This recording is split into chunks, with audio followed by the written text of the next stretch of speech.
cara ataupun tipsnya untuk apa? Ini kita pisahin nih untuk mengolah keuangan untuk pribadi, terus untuk aset produksi juga Bu. Itu kayak gimana? Ada tips dan triknya nggak Bu? Itu Ya. sih kalau dari Mas Nugraha usahanya tadi di hijab ya? hijab Bu. Nah, kalau di hijab berarti berapa lama sekarang usahanya, baru buka atau Baru berapa bulan aja Bu? Ada 3 bulan kalau nggak salah. saat pandemi baru buka berarti ya? Iya, iya Bu. Iya. Bagaimana cara memisahkan antara keuangan pribadi dan keuangan usaha gitu ya? Iya. Itu memang yang tadi saya bilang, yang harus dilakukan adalah pencatatan.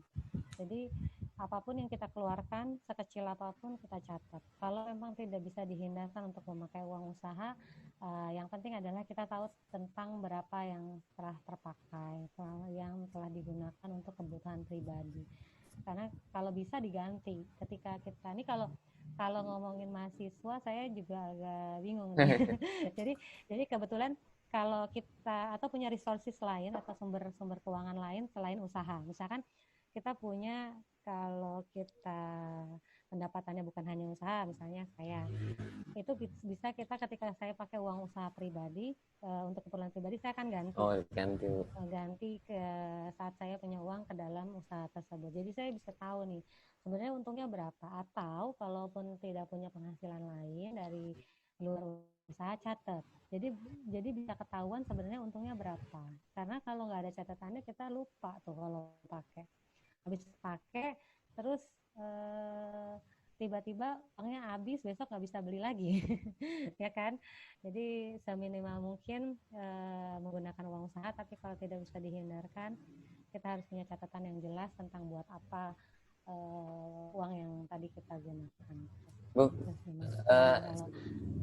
satu lagi Bu, kalau misalkan kita menambah karyawan misalkan Bu di dalam bisnis, itu apakah kita menaikkan harga dari produknya atau dari segi apanya Bu?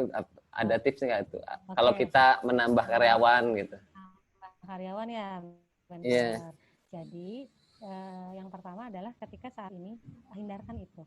Ketika kamu sudah tahu, kalau saya untungnya sudah bisa menutupi, jangan hanya break even point, jangan hanya udah balik modal nih, jangan gitu.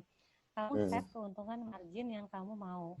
Ketika sudah marginnya sudah tercapai, misalkan kamu mau marginnya dalam usaha 40%. Ketika marginnya sudah tercapai 40%, 10% ini bisa kamu gunakan ke dalam rekrutan. Tapi kalau belum mencapai marginnya, jangan rekrut karyawan. Jadi fungsinya karyawannya untuk apa? Kalau misalkan dia sudah ada bagiannya, misalnya kamu buat kerudungnya jahit sendiri atau gimana? Atau ngambil terus dijual lagi? Ngambil Bu, masih belum ya. produksi. Nah, berarti kan paling kalau ngambil karyawan yang ada packing ya, bagian packing, bagian pengiriman gitu kan.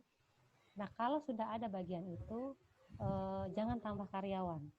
Lakukan sendiri yang masih bisa dilakukan sendiri. Jadi kalau apalagi sekarang itu dihindari sekali itu penambahan karyawan. Kecuali tadi saya bilang ketika sudah margin yang diinginkan, set margin itu tergantung kita ya sebagai pengusaha. Kita mau set margin berapa? Kalau kamu punya cita-cita, aku pengen punya usaha kerudung, nanti saya pengen buka yang besar. Nah itu punya cadangan uang seperti itu. Kemudian apakah harus menaikkan harganya? Apakah harus menaikkan? Jangan. Kenaikan harga itu bukan dari banyaknya manpower. Kenaikan harga itu biasanya terpengaruh dari hukum permintaan. Ketika permintaan naik, harganya naik, atau kenaikan harga bahan baku. Selain itu, jangan karena kita, justru penambahannya nih yang harus dijaga. Ketika kita sudah punya lebih omsetnya, kita sudah overload dengan pesanan, baru kita tambah karyawan. Sebelum itu jangan tambah karyawan. Kalau bisa dikerjain sendiri, pasti dikerjain sendiri. Semua orang dulu awal usaha pasti dikerjain sendiri gitu. Baik Bu, terima kasih. Ini ada pertanyaan juga dari teman-teman peserta yang sudah daftar.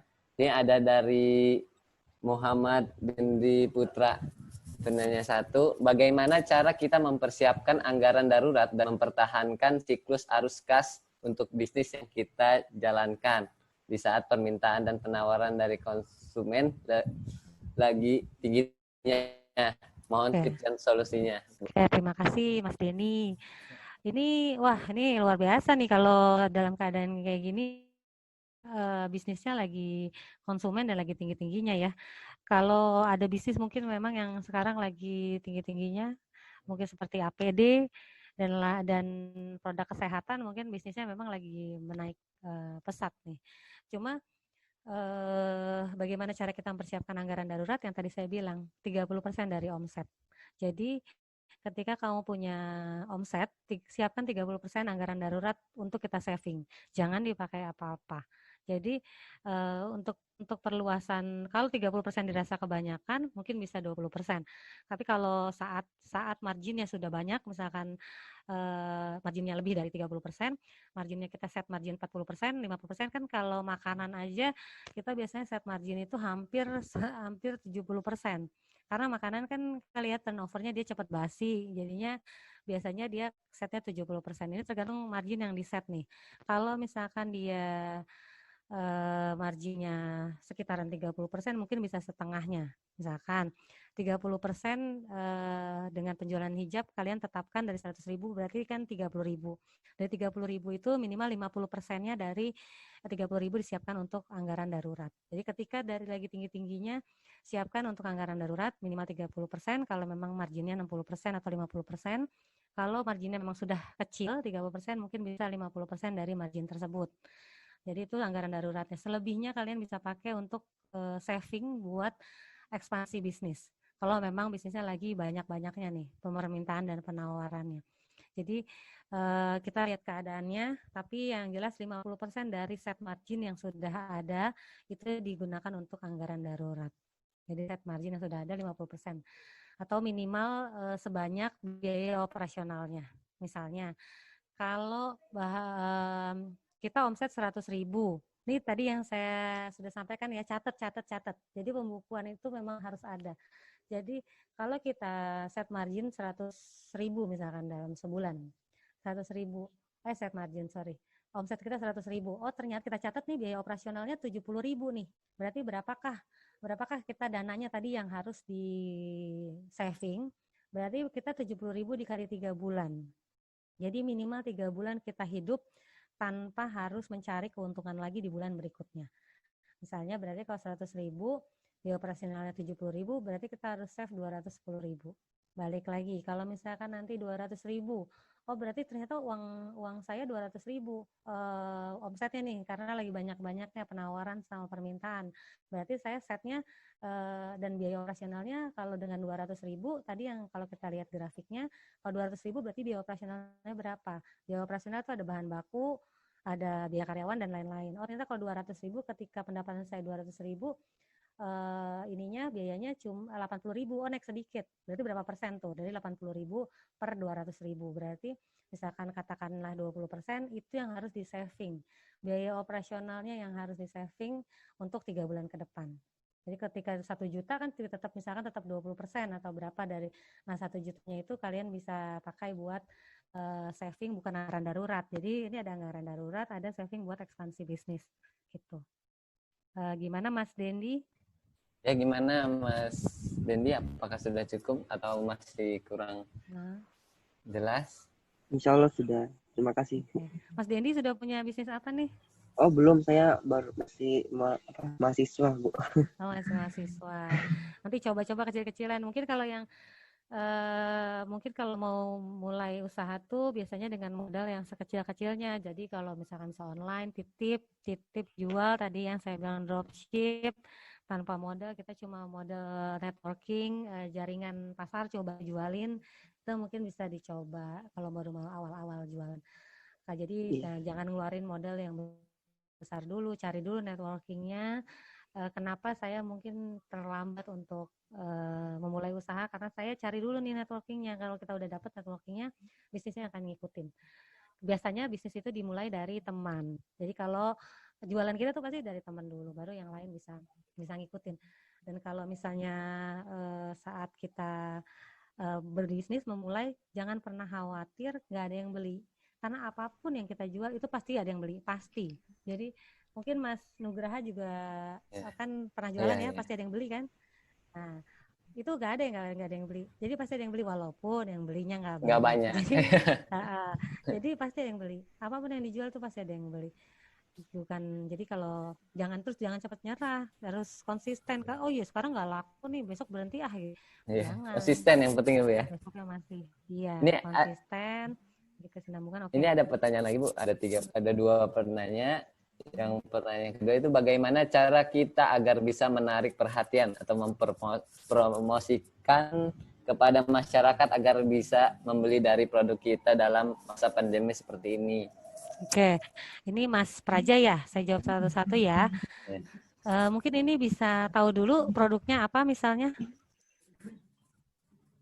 Kalau mungkin ini yang saya general aja ya, kalau produk yang sekarang mungkin tidak diminati misalnya. Kalau kebutuhan pokok itu pasti pasti dia sustain, maksudnya lebih tidak terpengaruh dengan perekonomian yang ada. Nah, kalau misalkan bagaimana cara mempromosikannya, itu sekarang sudah banyak sekali online media. Di Instagram itu ada pertama buat akun Instagram untuk jualannya sendiri. Kemudian ada Instagram promotion, itu juga ada di situ. Jadi kita bisa jualan lewat Instagramnya. Selain Instagram, direct Instagram, itu ada feed-feed di Instagram yang menawarkan untuk iklan berjalan di Instagram. Itu biasanya pakai kita keyword yang sering dicari. Misalkan saya sering nyari sepatu, nanti tiba-tiba iklan sepatu tuh muncul aja gitu di dalam feed. Nah, itu kita bisa pakai dipromosiin seperti itu. Kemudian promo tadi, promo mungkin bisa diskon, mungkin bisa loyalty customer. Yang tadi saya bilang kalau customer cuci di saya akan dapat 1 poin, 10 poin bisa gratis. Itu bisa menjadi salah satu wadah promosi. Kemudian mode to mode. Mode to mode itu sekarang bukan ketemu itu bagus loh, nggak gitu. Mode to mode sekarang kalau misalkan kamu repost dong Instagram saya, kamu repost dong, ketika kamu repost nanti dapat diskon deh 10%. Misalkan produk saya dibeli sama Mas Nugraha, kemudian Mas Nugraha posting.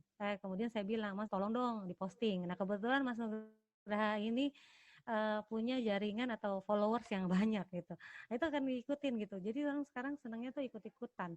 Jadi promosi online itu mode-mode yang dibilang itu, kalau kan promosi mode-mode harus ketemu itu bagus loh. Kalau sekarang kita posting makan makanan enak aja di posting, itu bisa menjadi influence atau media promosi yang bagus gitu. Kalau saat pandemi ini memang online seperti itu dan service atau pelayanan yang memuaskan.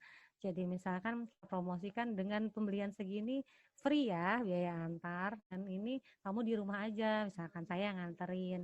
Itu pokoknya sekarang medianya adalah media online untuk mempromosikan. Jadi kalau kayak brosur saya rasa sudah sangat ini ya, sudah sangat usang ya, karena brosur mungkin masih ada, tapi media itu dengan cost yang sama dengan di online lebih menarik di online, karena online tuh bisa Lebih murah ya, Bu.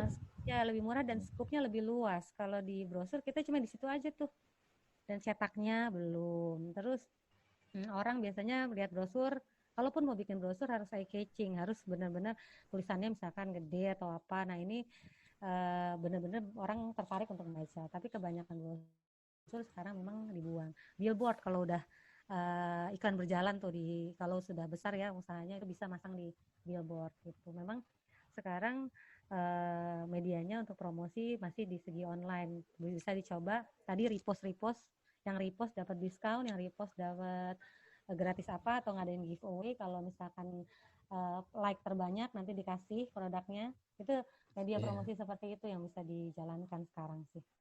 Iya, Mas Praja, apa sudah cukup? Itu keterkaitan dengan strategi marketing ya, Bu ya? Iya, Ya, betul. strategi marketing. Di sini ada penanya ketiga dari Leli Masito. Kak, aku mau minta ke arah tips ya.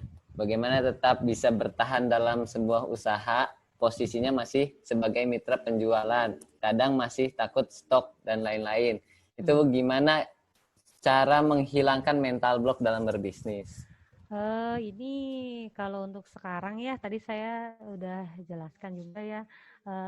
Ini mental block mungkin kalau dulu Iya, kita harus menghilangkan mental block bahwa jangan takut-takut gitu. Nah, tapi kalau sekarang kita harus take risk-nya tuh mulai diturunkan gitu. Jadi ketika kita punya uang yang banyak, jangan jangan nyetok terlalu banyak malah. Jadi ini mitra penjualan nih kayak distributor gitu ya atau reseller ya, Mbak Leli? Kalau statusnya hanya reseller, mungkin ini untuk sekarang posisi yang baik gitu dengan untung yang memang kan kalau usaha gini ya semakin high risk high return, semakin tinggi resiko returnnya atau profitnya akan semakin besar. Itu hukumnya seperti itu. Ketika resikonya besar, untungnya besar. Tapi sekarang mending kalau saat sekarang kalau saya tipsnya adalah jangan stok terlalu banyak. Justru yang dilakukan sebagai mitra saat ini mendingan tetap dijalankan bahwa tidak menyetok terlalu banyak atau inventory yang terlalu besar gitu. Nanti ketika situasi sudah normal ataupun kalau misalkan bisa melihat pasarnya, oh ini kayaknya kalau produk saya nggak tahu nih kebetulan yang dijualin apa nih produknya apa. Kita bisa lihat, oh kalau produk saya enggak kok nggak berpengaruh nih sama situasi pandemi.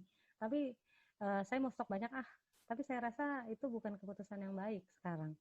Karena apapun produknya, ini semua memang mengalami kepenurunan gitu. Jadi nggak bisa sama sekali diprediksi. Ini sekarang ekonominya sangat tidak stabil secara global, bukan hanya secara kecil. Jadi lebih baik memang yang terbaik adalah jalan terbaik, jangan menyediakan inventory sebesar-besarnya. Jadi saya bilang tadi, beli sekarang kalau bisa 1 minggu udah habis gitu.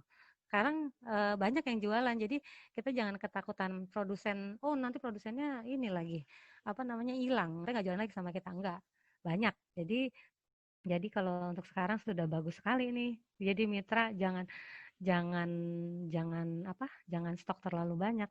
Ini justru mental yang seperti ini yang sekarang nggak apa-apa. Mungkin kalau dulu iya, saat bukan pandemi kita stok banyak, cadangan dengan beli stok banyak mungkin dapat harga yang lebih murah gitu kan. Tapi kalau sekarang resikonya sangat tinggi sih. Gitu. Ya, jadi seperti itu Leli, Mas Ito. Iya, makasih Kak. Ya. Selanjutnya ada penanya keempat. Ini pertanyaan sampai 6 penanya aja, Bu. Oke. Jadi ini 4 apa 5 nih? Ini keempat ya. Nah ya, kayaknya ini sudah ya? Berwirausaha juga nih. Oke. Kak, bagaimana cara meningkatkan produk jualan kita padahal kita udah promosi dan lain-lain tetapi jualan kita jarang ada yang beli. Produk yang saya jual yaitu skincare, baju, kerudung. Meningkatkan tipe dia. Oke. Cara meningkatkan. Ini ke baju kerudung dulu ya, baju yang tadi saya bilang sektor selain primer, sekunder, tersier itu memang lagi mungkin sebelum pandemi masih banyak yang meminati karena kayak Matahari, departemen store itu banyak sekali yang tutup. Mana ya namanya itu? Bukan Ramayana. Ini di Bekasi kayaknya R&B itu juga tutup. Jadi memang pojok busana banyak sekali memecat karyawan karena ini split keinginan konsumen ini memang udah beralih ke yang pokok. Tapi bagaimana cara menjualkan atau promosinya? Mungkin ini promosinya Mbak Nawiyah selama ini apa yang dijalankan promosinya? Mbak Nawiyah? Untuk promosinya itu kayak pet promote gitu, Bu. Oh, pet promote di Instagram ya? Iya. Nah, untuk kerudung sama bajunya punya sendiri atau ngambil juga brand sendiri? Ngambil juga sih saya reseller gitu sama agen. Oh berarti tadi nggak nyetok ya harusnya ya? Iya, nggak nyetok. Nah untuk baju dan kerudung ya itu yang saya bilang mungkin sekarang memang sudah mengalami perubahan keinginan daya beli masyarakat untuk produk-produk seperti itu. Sama nih kita juga nih sama saya. Jadi orang sudah mulai menurun. Tapi gimana promosinya agar tetap dibeli? Mungkin kamu harus cari karena kamu masih reseller, kamu harus cari produk yang happening sekarang. Yang memang lagi misalnya sekarang jangan takut untuk split juga kalau udah dievaluasi, udah matang-matang, dipikirin matang-matang gimana mau split bisnis atau ganti merek. Misalnya, baju. Kalau baju tuh up to date banget ya, jadi dia sering banget berubah gitu keinginan masyarakat. Tuh dia tuh ganti-gantinya cepet-cepet sekali. Fashion tuh, industri fashion seperti itu. Jadi coba cari, atau kamu bisa lakukan survei di antara ini pasarnya siapa dulu nih, misalnya ibu-ibu muda kah bajunya, atau anak kampus kah, atau yang berhijab kah, atau yang segmennya seperti apa. Di survei aja dari berapa orang gitu, misalkan 10 orang, sebenarnya maunya seperti apa ya bajunya sekarang, atau kamu bisa amati pasar yang lagi in apa. Ketika paid promote sudah tidak bisa, tadi yang repost antara temen atau jualan di apa, suruh orang untuk jualan gitu, untuk promoin baju kamu, itu boleh. Jadi ngeluarin budget. Kalau udah terlanjur stok malah bagus. Misalkan Pak, ada kalau nggak punya kenalan selebgram atau yang punya followersnya banyak deh, temen yang punya followersnya banyak, bisa diajak untuk kolaborasi foto gitu, di foto, kemudian dia pasang di IG-nya dia. Jadi di media sosialnya dia, jangan dari media sosial kamu aja. Jadi dia disuruh repost, tadi saya bilang. Jadi moto-mot atau repost influence dari orang-orang selain toko kita, mungkin itu akan lebih berpengaruh. Tapi yang terpenting coba cari yang sekarang dibutuhin apa. Jadi kalau misalkan memang baju seperti itu sudah tidak bisa di update di sekarang dan tidak dibutuhkan, ini promosi dengan jenis apapun kayaknya nggak bisa mendongkrak penjualannya gitu. Mungkin tadi udah kalau diskon sudah dilakukan, promo sudah dilakukan, promo yang melalui Motumot atau Instagram repost itu sudah dilakukan, tapi ternyata penjualannya belum naik juga. Mungkin bisa coba change atau jual produk yang lain dari supplier yang lain yang lagi happening gitu. Mungkin kalau yang skincare ini kalau skincare-nya ini orang agak susah beralih ya kalau skincare. Kalau memang skincare-nya juga bisa yang lagi digandrungi atau yang sekarang lagi diminati itu yang seperti apa. Itu bisa kamu research, kamu telaah, tanya-tanya ke temen bisa, atau kamu bisa googling sekarang yang model seperti apa bajunya yang lagi disenangi gitu, digemari sama konsumen. Itu paling Mbak Nawi ya. Iya, baik Bu. Terima kasih. Baik. Cukup Nawiyah, sudah tidak ada yang ditanyakan? Iya, cukup. Ya. Oke. Oke, ini ada penanya lagi Bu, penanya kelima, itu dari Wisnu Ardian. Silakan Mas Wisnu. Ya, Assalamualaikum warahmatullahi wabarakatuh. Waalaikumsalam. Ya, Ibu, perkenalkan nama saya Wisnu Ardian. Ya. Ya, saya ingin minta saran atau nanya juga sih. Kan misalnya saya baru buka usaha di bidang jasa. Di bidang jasa itu kan pemasukannya kita nggak nentu ya Bu ya. Maksudnya dalam sebulan kita bisa kosong, dalam sebulan kita bisa rame, dalam sebulan kita ya 1-2 gitu kan. Nah, cara menghitung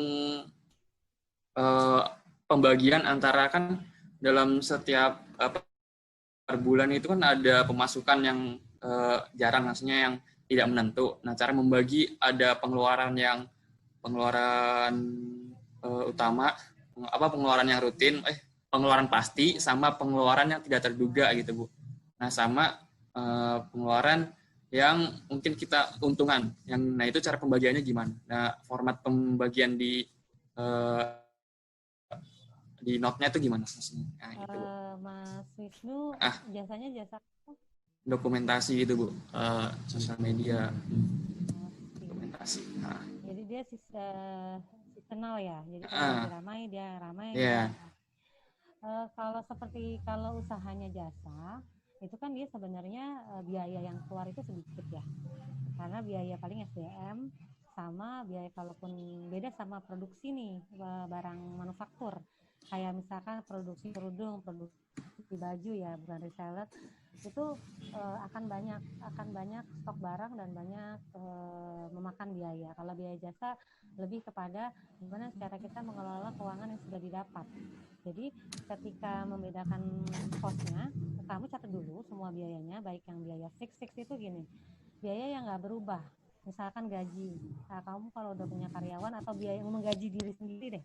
Kalau masih dikerjain diri sendiri, menggaji diri sendiri, anggaplah 1 bulan 1 juta. Kamu taruh di pos biaya fixed cost atau biaya tetap.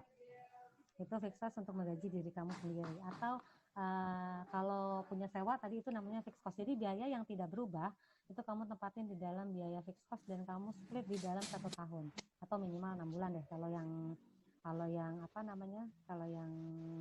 masih kecil-kecilan itu 6 bulan sampai 12 bulan itu split biayanya.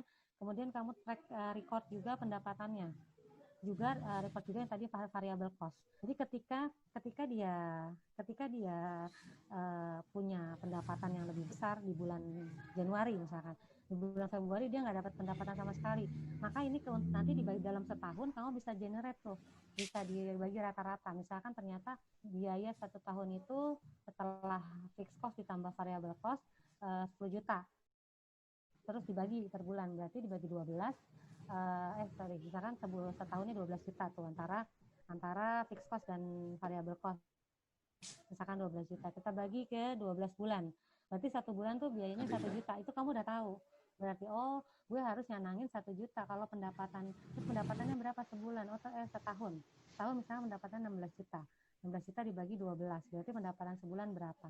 Itu bisa ditarik ke 1 tahun dulu, kemudian dibagi. Nah itu untuk yang kamu bisa lihat, berarti rata-rata pendapatan per bulan berapa, rata-rata pengeluaran per bulan berapa.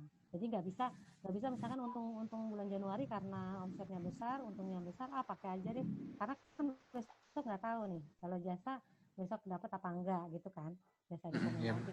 Nah itu dicadangin dulu. Gimana cadanginnya? Itu bisa dilihat dari yang tadi saya bilang, kamu analisa dalam setahun atau 6 bulan berapa kira-kira biaya yang total biayanya per bulan dan berapa kira-kira pendapatan per bulan. Itu yang harus di save. Misalkan ternyata ini udah pendapatan kurang biaya ya, misalkan ternyata untungnya itu ada 1 juta, misalkan biaya operasionalnya 1 juta. Nah kamu punya untung 2 juta.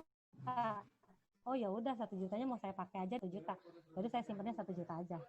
Gitu. Jadi tarik dulu di lamsam dulu, baru kamu generate ke per bulan gitu. Jadi bisa evaluasi sebenarnya pendapatannya berapa per bulan. Karena kalau naik turun gitu kita susah untuk generalisir berapa biayanya sebenarnya yang ada gitu. Tadi intinya balik lagi ke pencatatan. Dengan pencatatan kita bisa lihat berapa biayanya, berapa omsetnya. Jadi bisa dievaluasi untuk ke depannya. Biayanya tadi kalau biaya yang tetap kayak gaji karyawan, kamu boleh cadangin gaji untuk diri sendiri, misalkan 1 juta tadi, ya kamu cadangin aja 1 juta terus-terusan gitu. Oke, gimana Mas? Baik Bu, oke baik. Berarti kita cara penghitungannya dalam kurun waktu 6 bulan ataupun setahun gitu ya, untuk menentukan pemasukan. Gitu. Iya, oke. Gitu sih, karena kalau bentar dapat bentar enggak, itu nanti susah untuk di generate berapa sebenarnya pengeluarannya per bulan. Oke, baik Bu, terima kasih. Ini udah menjawab. Ya, 6 ya? Atau ada lagi? Ini ada pertanyaan yang ke-6 Bu. Pertanyaan terakhir dari pertanyaan yang ke-6. Bagaimana cara membranding? Ini branding produk baru agar viral dan dikenal orang tanpa menguras biaya banyak. Produknya minuman herbal, suplemen kesehatan. Spesifik ini. Lagi banyak juga nih kalau suplemen kesehatan nih sekarang yang herbal. Gimana caranya membranding? Pertama, kemasannya harus menarik, kemasannya, terus penampilan di iklannya. Kemasan tuh bisa kemasan kadang botol 1 dan botol 1 misalkan pakai botol ya, satu botol A sama botol B harganya sama, tetapi ternyata botol B lebih terlihat lux gitu, terlihat lebih mahal. Kamu juga bisa itu research, coba tanya-tanya ke temennya, lo sukaan yang mana, lucuan yang mana, atau bisa coba kemasan tuh sekarang branding dari kemasan penting banget. Jadi ketika kita punya produk herbal terus cuma ditaruh di botol aqua aja, botol sejenis aqua orang males, takutnya kotor, takutnya apa gitu. Nah mungkin bisa dialihkan ke botol beling atau kasih stiker, mungkin itu kemasan yang utama kalau sekarang produk herbal. Kemudian tadi lagi balik lagi promosiin dari orang-orang terdekat. Orang terdekatnya suruh promosiin aja juga. Kalau nggak kasih sampel ke teman orang-orang terdekat juga. Karena kalau minuman herbal yang cepet basi ya, cepet expired kan, kita juga kembali lagi tidak bisa stok banyak-banyak. Jadi gimana cara branding produknya? Pertama kemasannya, kedua coba tawarkan di orang terdekat. Kalau punya kenalan yang lebih banyak followersnya atau di medsosnya lebih aktif, coba tawarin sama dia. Dia coba suruh review produk. Ini produknya gini. Nanti itu cepat banget buat mempengaruhi orang lain. Influencer ya bahasanya sekarang memang. Atau bikin kalau bisa bikin konten yang menarik lebih bagus lagi. Jadi kalian bikin konten sendiri, kerjasama, iklanin di paid promote mungkin, atau bisa dipasang ke media sosialnya sendiri. Cuma brandingnya itu pertama kemasannya, kedua memang rasanya dan pengalaman yang sudah ada udah pernah dicobain sama teman-teman yang lain gitu. Kalau suplemen kesehatan sih memang sekarang kalau mau viral ya satu-satunya jalan ya memang influencer. Kalau nggak punya influencer, nggak punya teman influencer yang sudah terkenal, mungkin yang dari kalangan dekat banyak tuh harusnya. Akan di Untirta ada kan yang punya Instagram lebih banyak followernya lebih dari 5.000 gitu, mungkin bisa dimanfaatin, dicoba dengan tidak bayar ya, maksudnya boleh nggak aku kasih produknya aja, tapi aku nggak bayar endorse gitu, itu banyak kok yang mau. Nah, tadi networking, satu kunci bisnis tuh networking sama sustain, nggak pantang menyerah, konsisten itu kayak gitu. Dan jangan pernah bikin orang apa ya, karena networking itu perlu, jadi kalau siapa tahu kita nanti ketemu lagi atau butuh sama orang itu gitu, jadi bertemanlah sebanyak-banyaknya gitu. Kalau buat bisnis tuh semakin banyak teman, semakin banyak juga produk kita yang banyak yang bantu lah, banyak yang mau beli. Sudah. Baik, terima kasih. Gimana Safriyah? Syafriyah jual apa herbalnya, minuman herbalnya? Iya tuh, ditanya tuh Safriyah. Ya, Safriyah. ya Bu. Jual Ya, apa minuman herbalnya? Minum madu Bu, madu. Oh, madu. Iya, Iya. iya. Teman saya juga sama sih jual madu. Itu kemarin dia bikin pakai botol kaca gitu. Botol kacanya tuh di-stikerin, terus tadi yang saya bilang kan kemasan. Jadi si kemasannya itu dibikin lebih menarik, stikernya gambar-gambarnya tuh lebih lucu-lucu gitu. Terus nanti temennya suruh beli, suruh repost, suruh tawarin reseller mungkin. Kalau kamu beli banyak, saya diskon, tapi kamu jualin lagi, nggak usah stok kok, tapi kamu jualin lagi ya, nanti beli ke saya, tiap beli 10, misalkan 10 botol, itu didapat harga yang promo gitu, harga reseller. Gimana Safriyah, udah cukup? Udah Bu, makasih banyak Bu atas sarannya. Oke. Mungkin dicukupkan karena penanya sudah luar biasa. Mungkin nanti di akhir ada 3 penanya terbaik, ada door prize dari panitia juga. Wah. Berupa hijab juga sih, hijab dari saya. Iya. Ya, mungkin terima kasih atas pemateri sampaiannya, luar biasa nih untuk kita jadi tahu bagaimana cara mengatur keuangan agar lebih tadi ada yang harus di-save gitu untuk usaha dan juga ke depannya gimana. Mungkin disimpulkan saja untuk webinar kali ini. Ya, pengelolaan keuangan merupakan tindakan mencapai tujuan untuk masa depan. Kebanyakan usaha itu lebih ke cara menekan biaya, mendapat keuntungan yang maksimal. Kita harus ke arah digital dan strategi untuk menarik konsumen. Dan kita tetap harus memperhatikan protokol kesehatan atau COVID-19. Problem utama harus kas yang bisa dilakukan pemisahan kos biaya pencatatan.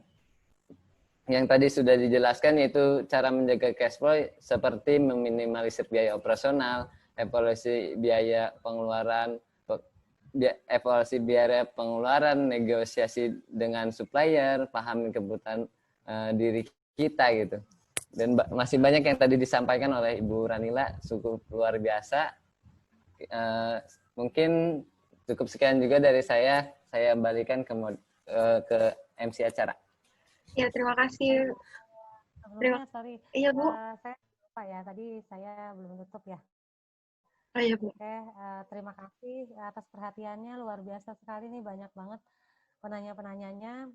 Kita usaha bareng, kita coba saat pandemi tetap konsisten dengan usaha kita masing-masing. Tadi yang saya pesan adalah ketika memang harus tutup atau harus mem-PHK karyawan atau mengurangi jumlah karyawan, memang harus dilakukan, ya lakukan saja gitu.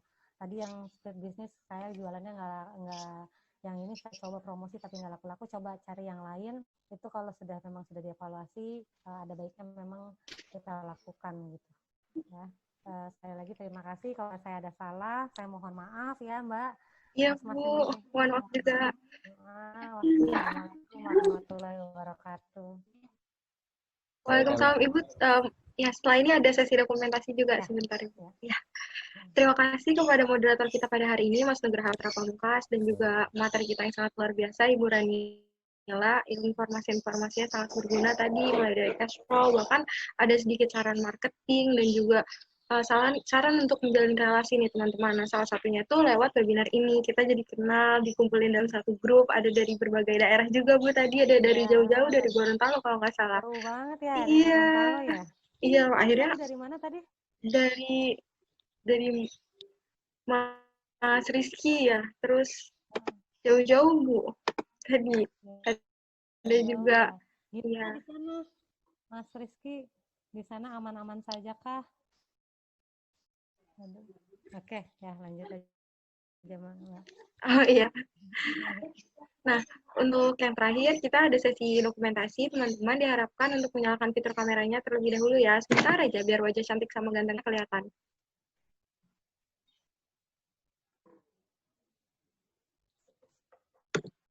Ya.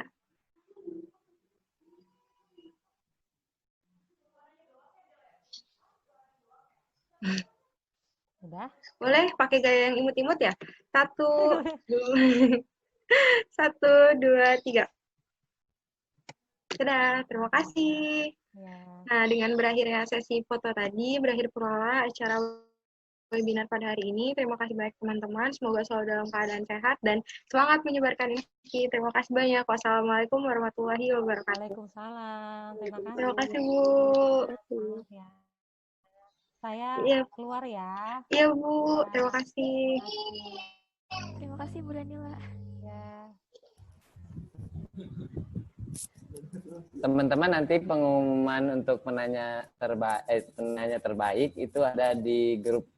Jadi teman-teman bisa keluar juga nggak apa-apa. Terima kasih ya teman-teman. Dadah.